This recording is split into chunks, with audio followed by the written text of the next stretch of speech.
안녕하세요. 저는 어릴 때부터 시나 소설, 수필 등 문학 장르를 무척 좋아했어요. 그래서 책도 많이 읽고 학교에서도 국어 시간에는 늘 눈을 반짝이고 있었죠. 그 중에서도 제가 무척 좋아하는 작가님이자 늘 마음에 담아두는 책의 글귀가 있는데요. 피천득 선생님의 인연이라는 책에 나오는 부분인데 워낙 유명해서 많은 분들이 알고 계실 수 있겠네요. 그리워하는데도 한 번 만나고는 못 만나게 되기도 하고 일생을 못 잊으면서도 아니 만나고 살기도 한다. 처음 이 글귀를 딱 마주했을 때 왠지 모르게 바로 마음에 새겨졌어요. 어린 시절이라 글의 내용을 온전히 이해할 수는 없었지만 사람들 사이의 인연에 대해서 정말 잘 표현한 글귀 같았거든요. 특히 저는 어린 시절 부모님이 돌아가시고 할아버지와 동생과 둘이 살고 있었는데요. 얼마 인연을 맺지 못하고 떠나신 부모님이 생각나서 글귀가 더 와닿았던 것 같기도 해요. 그리워하지만 한 번 만나고 못 만나게 되기도 한다니 정말 딱 저희 부모님 이야기 같았죠. 그리고 제 주변에도 이러한 인연을 가진 사람이 있는데요. 저와 아주 특별한 인연을 맺게 된 분이에요.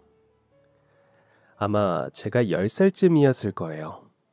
동생을 낳은 후로 계속 건강이 좋지 못했던 어머니는 늘 집에서 창백한 얼굴로 누워있고는 했어요. 그런 어머니를 저와 아버지가 함께 돌봤는데요. 5살 차이인 동생은 아직 어려서 어머니를 돌 수 있는 상황이 아니었거든요. 아버지는 어머니에 대한 사랑이 지극했어요. 밤새워 일을 하고 돌아와도 늘 어머니의 아침을 차려주고 머리를 감겨주고 말려주시기까지 했죠. 넉넉하지 못한 형편에 아픈 어머니까지 있던 환경이었지만 그래도 사랑이 넘치는 부모님과 함께해서 부족하다고 느낀 적은 없었어요. 너무나 사랑이 깊었던 탓인지 어머니가 돌아가시고 얼마 지나지 않아 아버지는 시름시름 앓기 시작했어요. 처음 어머니가 돌아가셨을 때는 산소 앞에서 울며 곁을 떠나지 않으셔서 3일 넘게 집에 오지 않으시기도 했어요. 어머니가 돌아가신 후 정말 눈에 띄게 상태가 나빠지는 것이 보였는데요. 누가 봐도 말랐다고 할 정도로 살이 쑥 빠지고 얼굴에는 깊은 다크서클이 드리운 채 낯빛도 굉장히 어두웠어요. 그렇게 반년 정도 지났을 때일까 아버지는 아예 거동을 하기 힘들 정도로 건강이 나빠지셨죠. 결국 아들의 소식을 들은 할아버지가 시골에서 올라오셨는데요. 아버지의 모습을 보고 할아버지는 계속 눈물만 흘리셨어요. 네가 살아야지. 애들은 어쩌냐. 간 사람은 보내주고 산 사람들은 또 살아야지. 애들이 아직 저렇게 어린데 어떻게 하려고 그래. 애들 생각해서라도 힘을 내야지. 아버지, 죄송해요. 죄송해요, 아버지.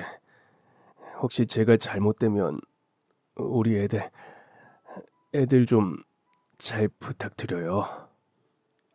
아휴, 그런 소리 말아라. 나약한 소리 말고 정신 똑바로 붙들어. 애들한텐 이제 너밖에 없는데 네가 마음을 강하게 먹어야지. 할아버지의 간곡한 부탁에도 불구하고 아버지는 결국 세상을 떠나고 말았어요. 병원에서는 심장 기능이 급격히 약해졌다고 하는데 이런 걸 보고 마음의 병이라고 하나 봐요. 그 후로 저랑 동생은 할아버지와 함께 살게 됐어요. 할아버지는 동네에서 작은 중국집을 하고 있고 작은 가게라서 장사가 잘 되는 것은 아니에요. 그냥 혼자 생활하시기에 부담이 없는 정도였죠. 한마디로 할아버지 혼자 살기에도 빠듯한 상황에서 저희를 맡게 되신 거예요.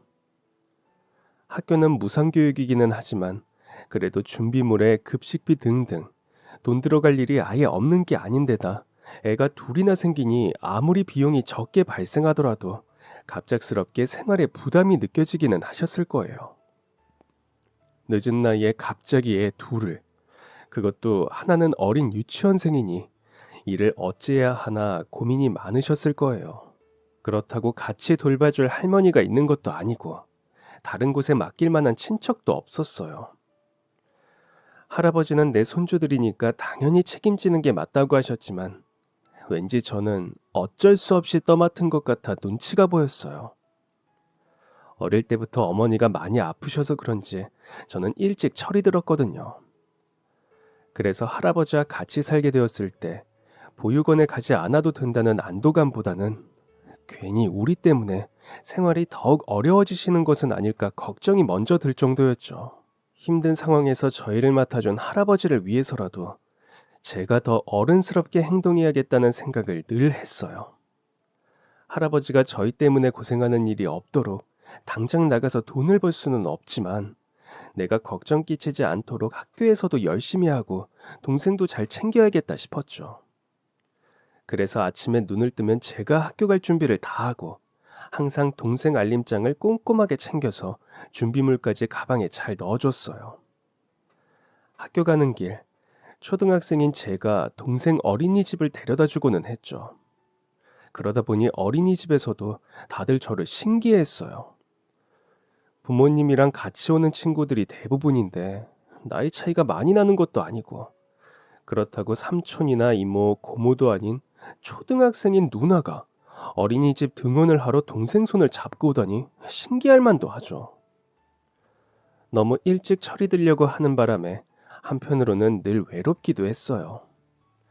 기댈 곳이 없다 보니 기대는 법도 모르고 누군가에게 도움을 청하거나 의지를 하는 법도 몰랐어요. 지금 생각해보면 어린 날에 제가 참 대견하기도 하면서 어떻게 보면 그때만 누릴 수 있었던 철없는 순수함을 제대로 경험하지 못했다는 생각도 들어요. 그렇게 외로운 아이로 자랐던 저는 분명 할아버지가 있었지만 늘 집안의 가장이 된 기분을 느끼기도 했어요. 어쩌면 어머니와 아버지가 그렇게 세상을 떠나시고 나서 더 큰 책임감을 느꼈을지도 몰라요. 할아버지는 연세도 있으시니 혹시라도 잘못되면 이 세상에서 동생을 책임질 수 있는 것은 나 혼자라는 생각도 들었거든요.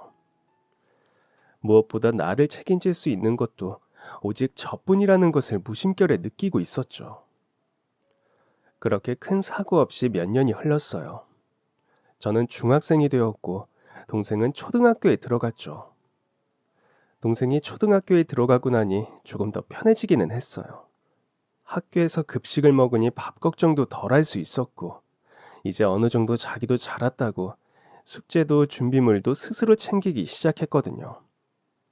또 누나와 할아버지를 생각해 동생도 일찍 철이 들어 제 앞가림은 스스로 하겠다고 노력해주는 덕분에 저는 학교 생활에 더 집중할 수 있었죠. 그래서 중학교에 들어와서는 어느 정도 제 공부를 먼저 챙길 수 있었어요. 동생은 학교가 끝나면 혼자 집에 있거나 아니면 근처 무료 공부방에서 숙제를 하고 오고는 했어요.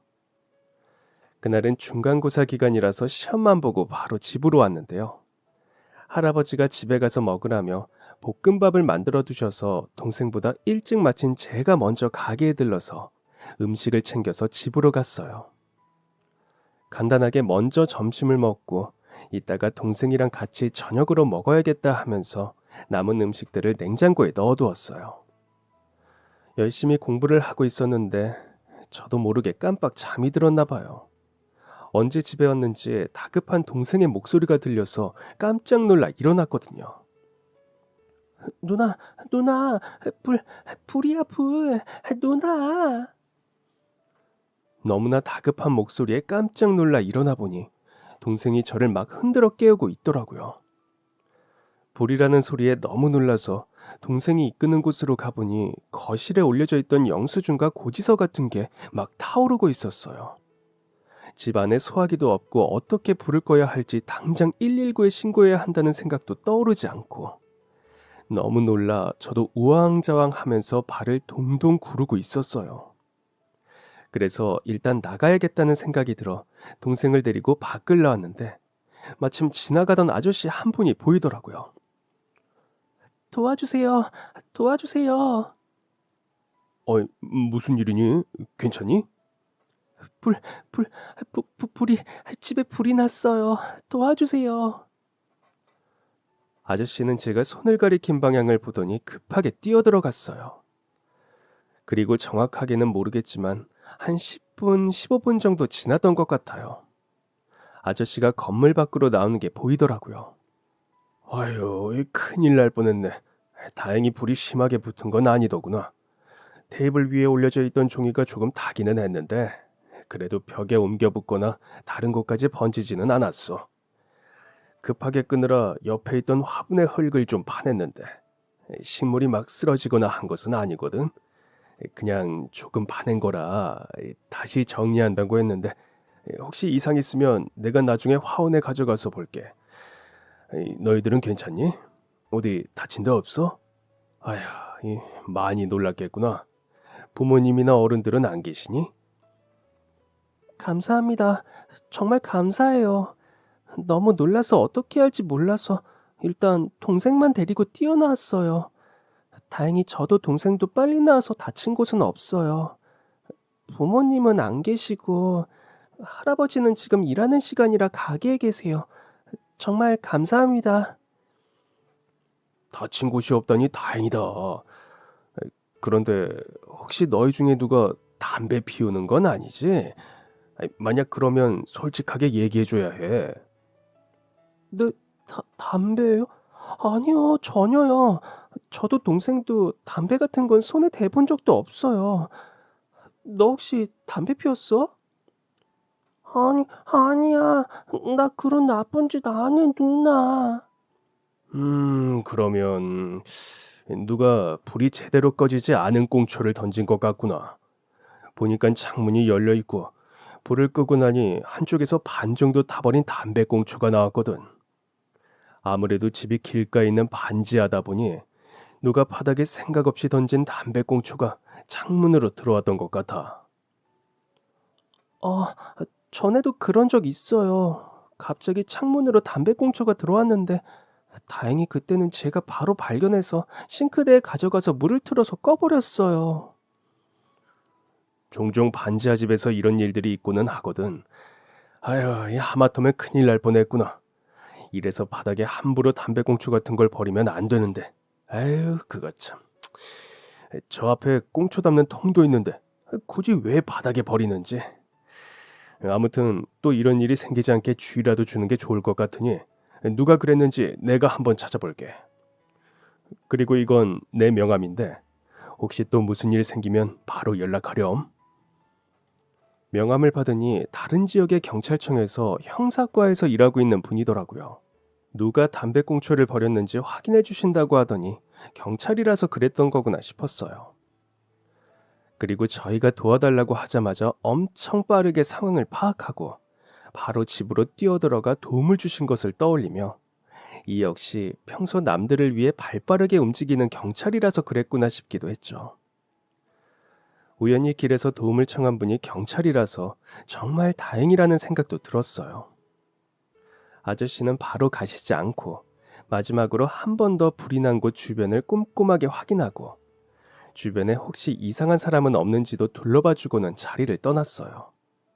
마지막까지 혹시 무슨 일이 있으면 꼭 연락하라고 신신당부하면서 떠나셨죠. 왠지 경찰 아저씨가 불을 꺼주고 도움을 주고 가시니 마음이 더 놓였어요. 동생도 그랬는지 아까의 당황하고 놀란 모습은 온데간데 없고 평온한 얼굴이더라고요. 아저씨가 경찰관이라고 이야기해주니 눈을 반짝이면서 내일 학교 가서 친구들에게 자랑해야겠다면서 오히려 좋아했어요. 혹시나 할아버지가 걱정을 하실까 저희는 우선 비밀로 하기로 했어요. 가뜩이나 애들만 집에 두고 다니시느라 걱정이 많으신데 이런 일이 있었다고 하면 너무 마음을 쓰실 것 같았거든요. 할아버지가 눈치채지 못하게 집안을 아무 일도 없었던 것처럼 정리하고 화분도 말끔히 치웠어요. 그렇게 집에 불이 났던 일은 작은 해프닝으로 넘어갈 줄 알았는데 며칠 후 누군가 문을 두드렸어요. 다행이다. 집에 있었구나. 문을 열어보니 며칠 전 저희를 도와주었던 경찰 아저씨가 서 있었어요. 무슨 일이세요?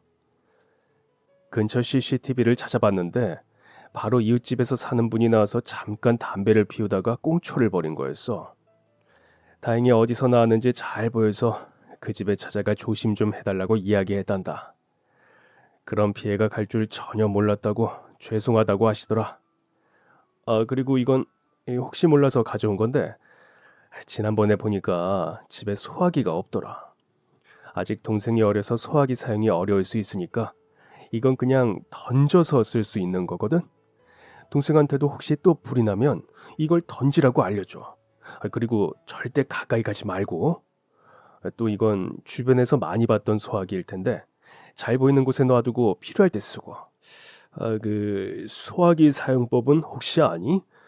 그리고 여기 근처에서 담배꽁초 버리지 말아달라고 건물 문 앞에 안내 문구 만들어서 붙여뒀어. 사람들이 잘 보고 지켜주면 좋을 텐데. 우선 이 정도가 내가 준비한 건데 혹시 더 필요한 거 있니? 그리고 이건 동생이랑 나눠 먹으라고 내가 간식 좀 사왔어. 지난번에 명함 준 거 잘 가지고 있지? 무슨 일 생기면 꼭 연락하고, 알겠지? 아저씨는 지난번 불이 날 뻔한 일이 마음에 걸렸는지 불을 끌 수 있는 소화기를 잔뜩 챙겨오셨더라고요. 심지어 건물 앞쪽에는 담배꽁초를 버리지 말아달라고 커다랗게 프린트해서 코팅까지 한 다음 붙여두셨어요. 이렇게까지 챙겨주시다니 너무 감사한 마음이 들었어요. 그냥 가시게 하기에는 저도 마음이 편하지 않아서 마침 수업 끝나고 돌아온 동생과 함께 할아버지가 운영하시는 중국집으로 갔어요. 할아버지에게 며칠 전 있었던 일을 설명해드리고 혹시 아저씨에게 음식을 대접할 수 있는지 여쭤보니 당연히 드려야 한다면서 손주들 챙겨주셔서 너무 감사하다고 넙죽 인사를 하시더라고요. 아저씨는 잠깐 당황한 것처럼 보였지만 괜찮다고, 당연히 할 일이라고, 손주들이 어린데도 불구하고 그런 상황에 당황하지 않고 서로를 잘 챙기면서 빠져나왔다면서 오히려 칭찬해 주셨어요. 할아버지는 저희도 앉으라고 하시면서 아저씨랑 맛있는 탕수육까지 먹을 수 있도록 챙겨주셨죠. 밥을 먹으면서 이런저런 이야기를 나누다가 불이 났던 날 아저씨가 비번이라 우연히 동네 친구를 만나러 왔다가 저희와 마주치게 되었다는 사실을 알았어요. 안 그래도 명함에 있는 지역이 우리 동네에서 먼 곳이라 왜 거기 계셨지 했었는데 그런 이유가 있었더라고요. 그리고 심지어 우리 동네에서 차로 3시간이나 떨어진 곳에서 일부러 소화기를 챙겨주기 위해서 걸음을 해주신 거였어요. 그 이야기를 들으니 더욱 감사한 마음이 들었죠. 그렇게 우연한 사고로 시작된 저희의 인연은 꽤 오랜 시간이 지나도록 지속되었어요. 아저씨는 틈틈이 할아버지와 저희 안부를 물어보셨어요.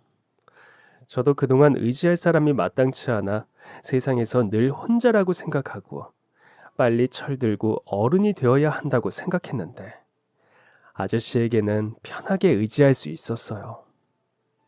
처음 만났을 때부터 저를 도와준 믿음직한 모습을 봐서 그런지 뭔가 제가 편하게 도움을 요청해도 되는 사람이구나 싶었거든요. 학교에서나 집에서 속상한 일이 있거나 힘든 점, 고민되는 것들을 전부 아저씨에게 털어놓고는 했어요. 그동안 누구에게도 말하지 못했던 제 고민은 늘 마음속 깊은 곳에 감춰두기 바빴는데 아저씨에게는 쉽게 이야기할 수 있었죠. 고등학교 진학을 앞두고는 특히 연락을 많이 했던 것 같아요. 저는 공부하는 것도 좋고 어릴 때부터 책 읽는 것도 좋아하고 문학도 좋아해서 국어 선생님이 되면 어떨지 하는 고민을 했었거든요. 그런데 제가 그런 꿈을 꿔도 되는지 모르겠어요.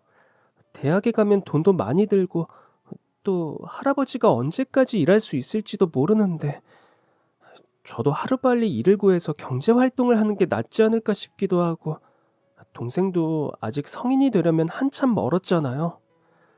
그동안 할아버지 혼자 저희를 부양하는 게 쉽지 않으니까 저라도 먼저 빨리 취업해서 돈을 벌어야 하지 않을까 그런 생각이 들어요. 그래서 공부를 계속하고 싶다는 게 어쩌면 제 환경에 맞지 않는 사치인 것 같다는 생각도 들어요. 물론 그렇게 생각할 수 있어. 나도 그랬거든. 부모님 없이 하나같이 형편도 어려운 친척집을 전전하면서 공부한다는 게 말이 안 된다고 생각했지. 하고 싶은 일, 장래 희망이 있다는 게 잘못된 것 같은 기분이었어. 나는 감히 그럴 자격이 없는 사람이라는 생각을 정말 많이 했단다. 그리고 고아라는 이유로 주변에서 천대도 많이 받았지. 심지어 내가 정말 사랑했던 여자가 있었는데 그 집안에서 고아의 가난하다는 이유로 절대 자기 딸은 못 주겠다며 반대를 했단다. 든든한 부모님이 없다는 게, 가진 것이 없다는 게 이렇게 서러운 일이구나 생각하면서 그때 참 많이 울었지. 그런데 생각이 달라졌어. 오히려 내가 배운 게 없고 가진 게 없을수록 노력해야겠다는 생각이 들더구나. 사람들이 나에 대해서 쉽게 판단하고 재단하지 못하도록 더 열심히 해서 훌륭하고 탄탄한 사람이 되어야겠다 싶었어. 그래서 선택하게 된 게 경찰이었지. 부모 없는 애들은 불량배나 되겠지. 가난한 사람들은 쭉 저렇게 살겠지.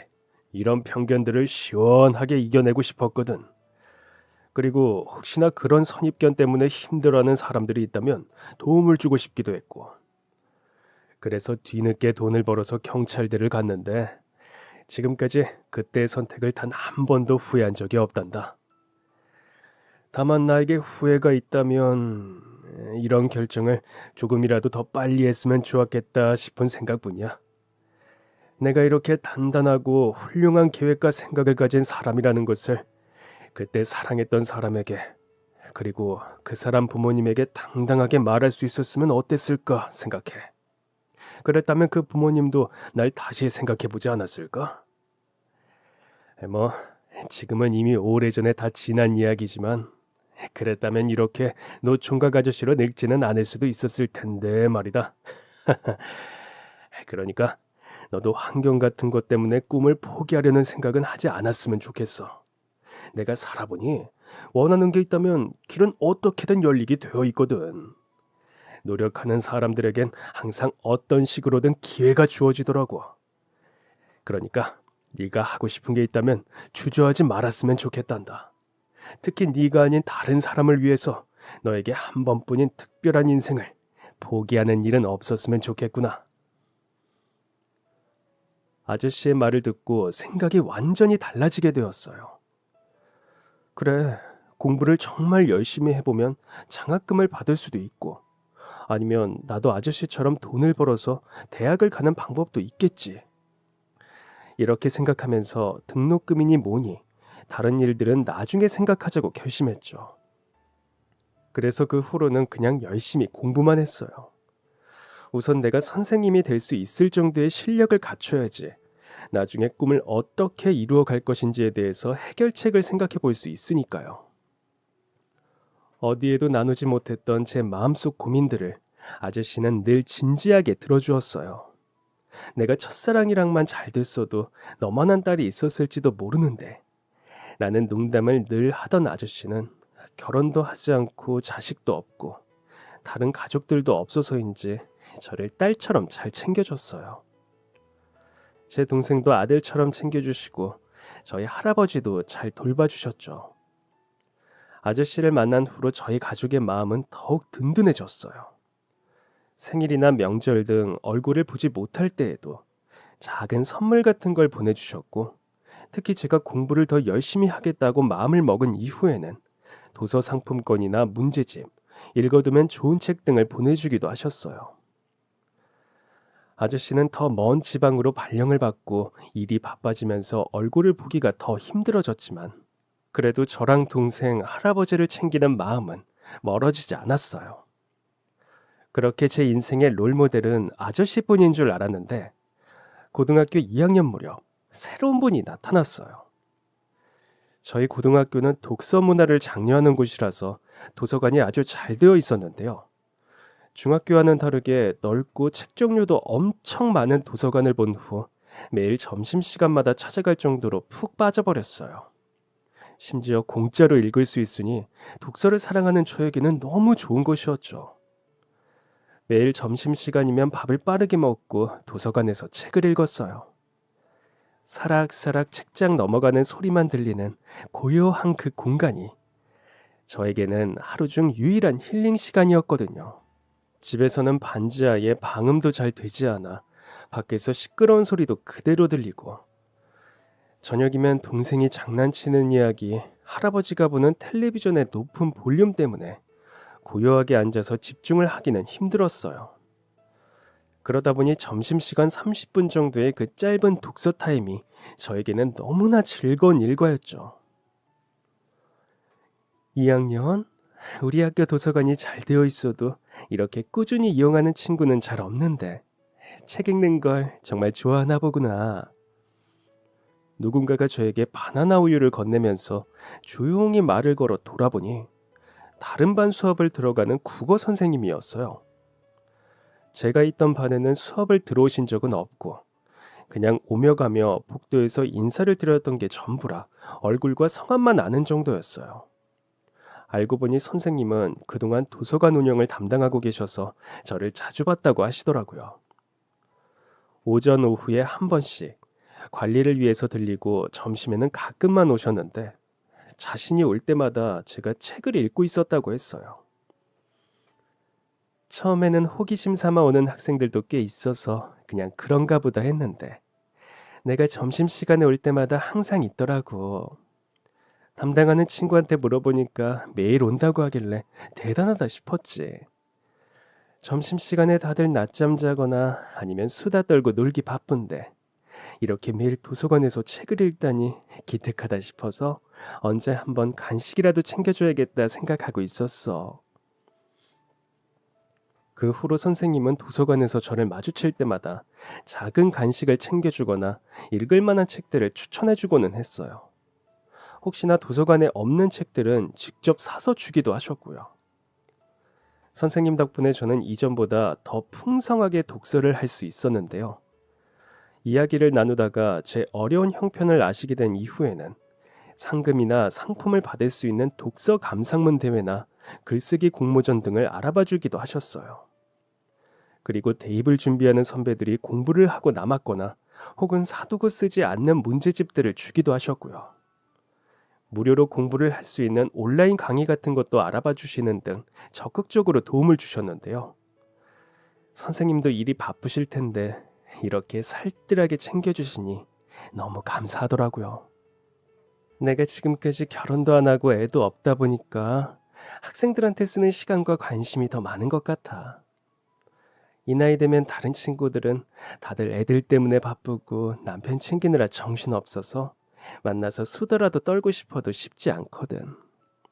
그러다 보니 맨날 집에서 혼자 시간 보내는데 그럴 때마다 딱히 할 것도 없고 하다 보니 학생들 생각이 많이 나더라고. 나도 어릴 때부터 책 읽는 걸 참 좋아했었는데 집안이 꽤 잘 사는 편이라 항상 반짝이는 새 도서들이 서재로 쓰는 방 하나에 가득했었거든. 너무나 당연하게 내가 누렸던 것들이 사실 다른 사람들한테는 그렇지 않다는 걸 깨닫기까지 꽤 오래 걸렸어. 예전에 선생님 첫사랑이 있었거든. 특히 그 사람 덕분에 그동안 우물안 개구리처럼 살던 삶이 정말 크게 달라졌어. 그동안 온실 속 화초처럼 예쁜 것만 보고 좋은 것만 갔던 선생님에게 현실은 그렇지 못한 사람들이 더 많다는 것을 알려줬거든. 선생님이 되기로 했던 것도 그 사람 덕분이었어. 나는 그냥 책이 좋고 글이 좋아서 국문학과에 갔었는데 형편이나 환경이 좋지 못한 친구들이 학교 교과 과정에서도 차별을 받을 수 있다는 걸 알게 된 후로 나는 모든 학생들에게 공평한 교육을 제공해야지 마음먹었거든. 그래서 정말 좋은 선생님이 되려고 마음먹었는데 교편을 잡고 나니 그게 쉬운 일은 아니더라고. 아이들에게 어떤 도움이 필요한지도 알고 그걸 적절한 선에서 도와주는 게 쉽지 않았거든. 그래서 교사는 되었어도 좋은 선생님이 되었는지는 아직도 확신이 없어. 아니에요. 저는 선생님 같은 교사가 되어야지 꿈꾸게 되었는걸요. 제가 만난 분 중에 가장 좋은 선생님이에요. 곁에서 보면서 항상 배울 점이 많다고 생각하고 있어요. 완전 제 롤모델이라니까요. 제가 만난 세 번째로 존경하는 분이에요. 어머, 정말?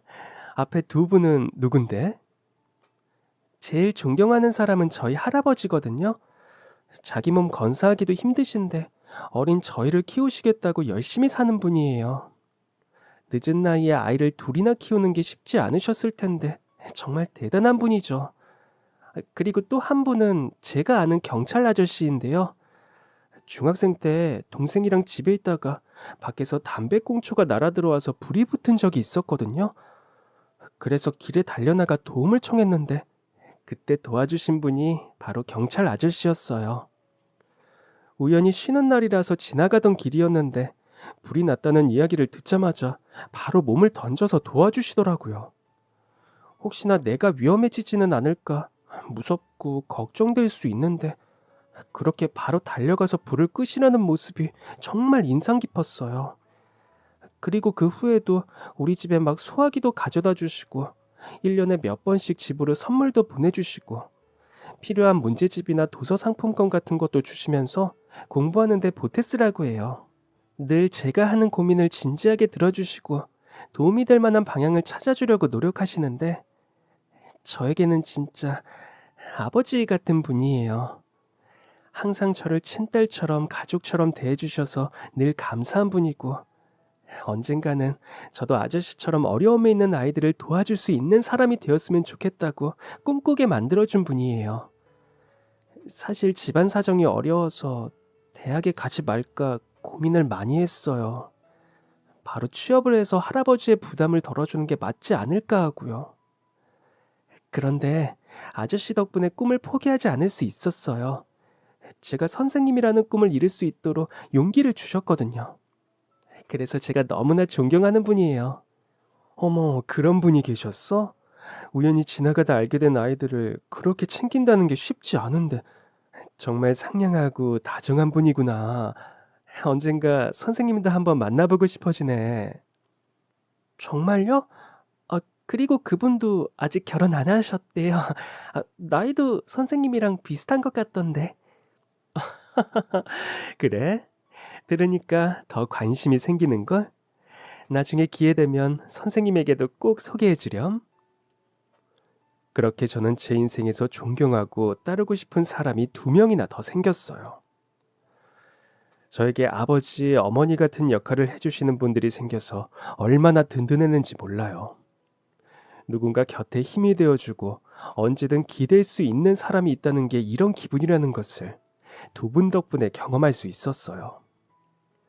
그리고 너무나 좋아하는 국어 선생님은 고3 가장 중요한 시기 제 담임 선생님이 되었어요. 새학기 첫 수업에서 선생님이 제 담임이 되셨다는 소식을 알자마자 저도 모르게 그 자리에서 소리를 크게 지를 뻔했죠. 그리고 대입을 앞두고 가장 중요한 시기에 담임 선생님으로 제가 가장 존경하는 분이 있다는 것은 저를 더욱 힘이 나게 했어요. 다른 친구들은 고3 수험 생활이 너무나 힘들고 막막했다고 하는데 저는 늘 제 꿈 같은 분을 보면서 동기부여를 받고 응원도 받은 덕분에 힘든지도 모르고 공부를 했었어요. 그 사이 아저씨도 일이 많이 바빠져 예전만큼 연락을 자주 하거나 만나기는 어려웠지만 그래도 간간히 소식을 전했어요. 이제 대학 입시를 준비하는 중요한 시기니까 힘들거나 필요한 게 있으면 언제든 말하라며 꾸준히 응원을 해주셨죠. 다른 생각은 하지 말고 일단 내 목표만 향해 가자는 마음으로 매일 공부를 했어요.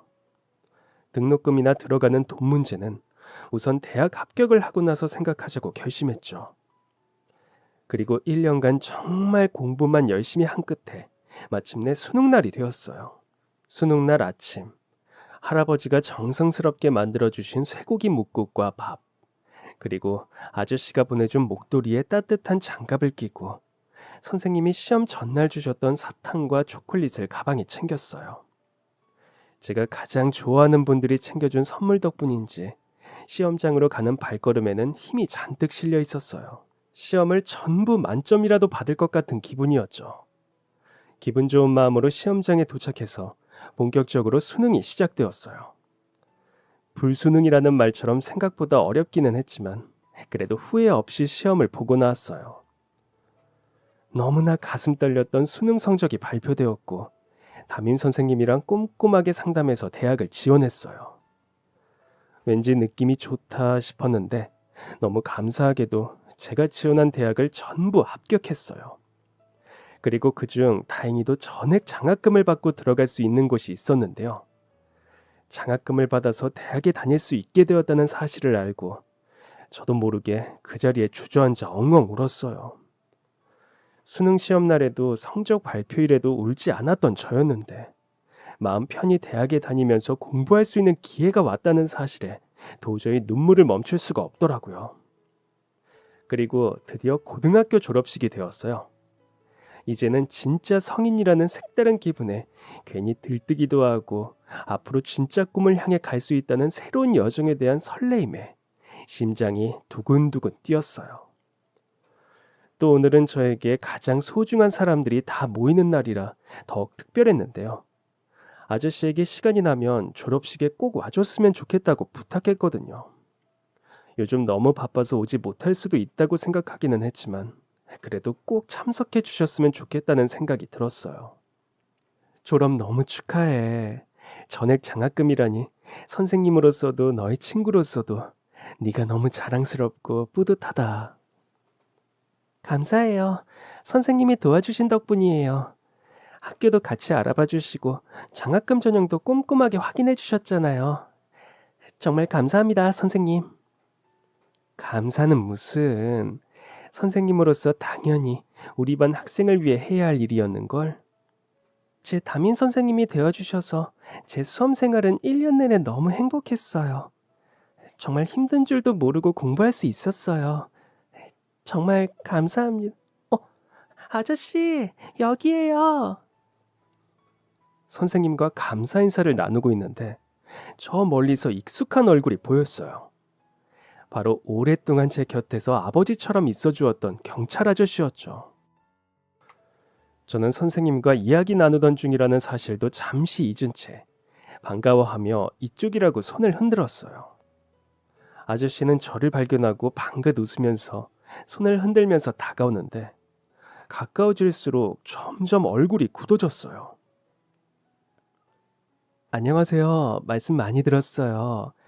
예전에 불났을 때 도와주셨다는 그 경찰분 맞으시죠? 네, 네, 맞습니다. 너무 훌륭한 분이라 꼭 만나 뵙고 싶었는데 이렇게만.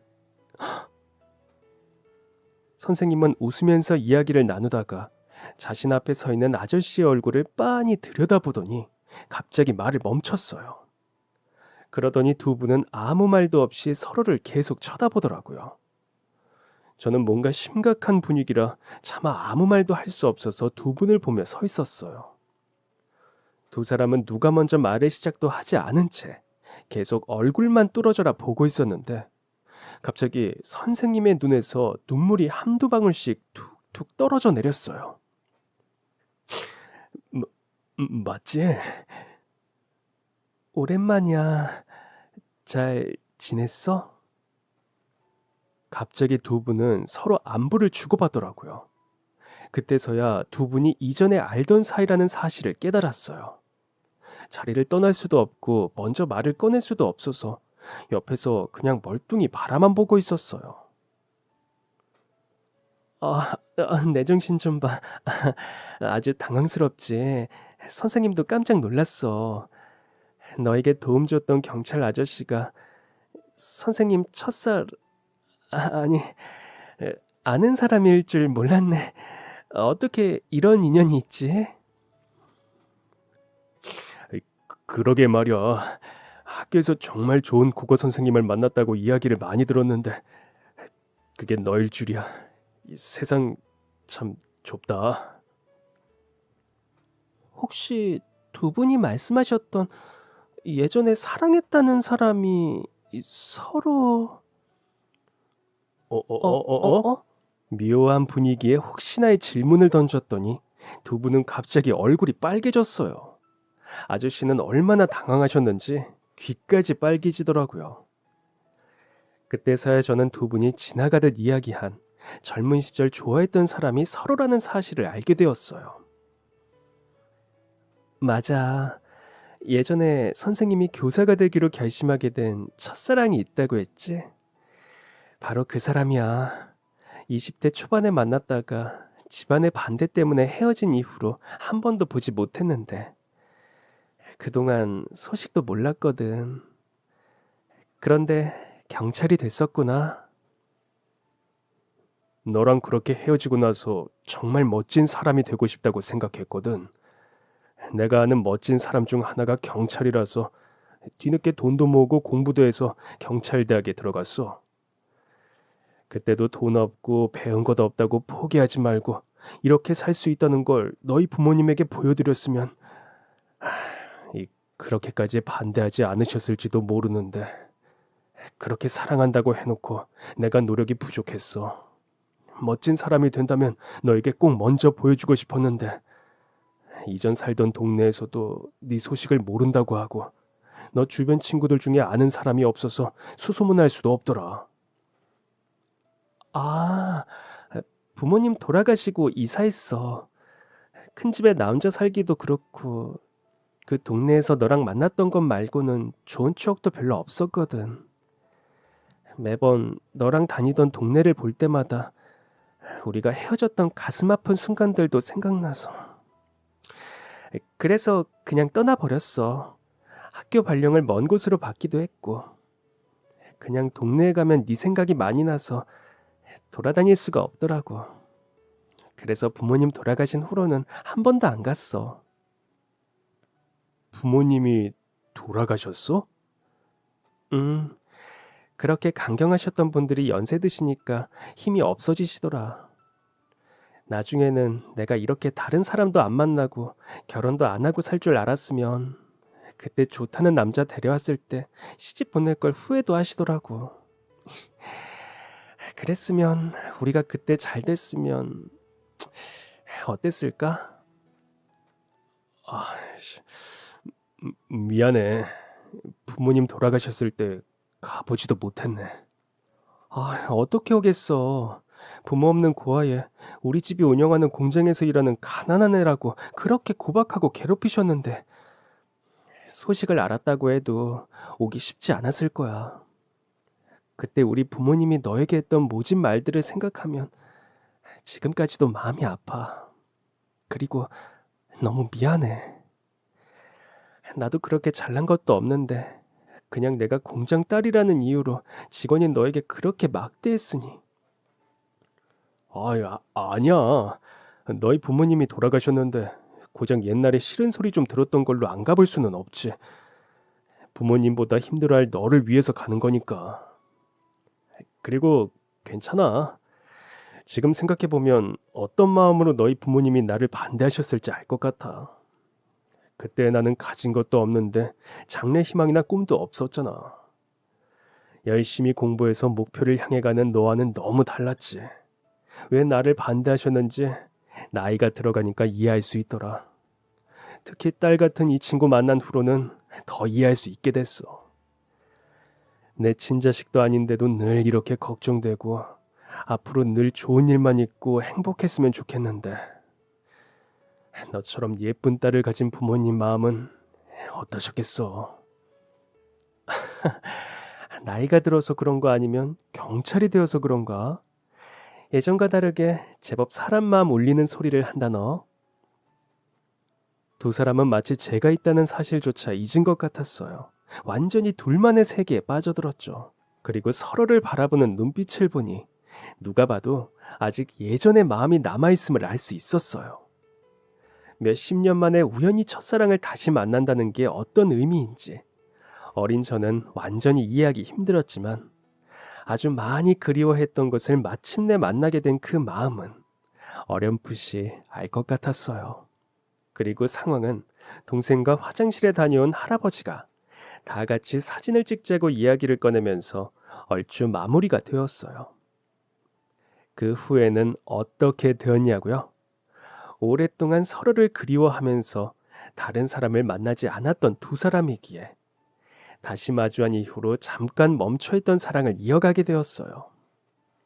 두 분의 마음은 헤어졌던 그날에 끝난 게 아니라 잠시 멈춰 있었을 뿐이라는 것을 사랑이 가득 담겨있던 눈빛에서 느낄 수 있었죠.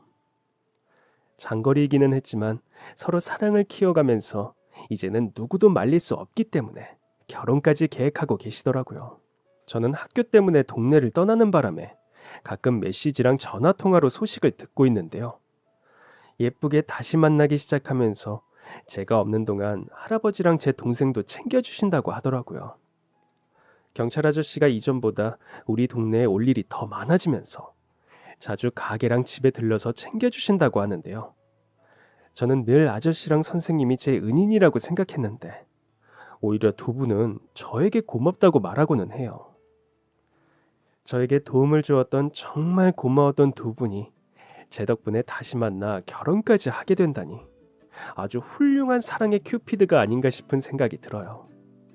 그리고 대학 생활도 열심히 하면서 아르바이트로 돈을 모으고 있는데요.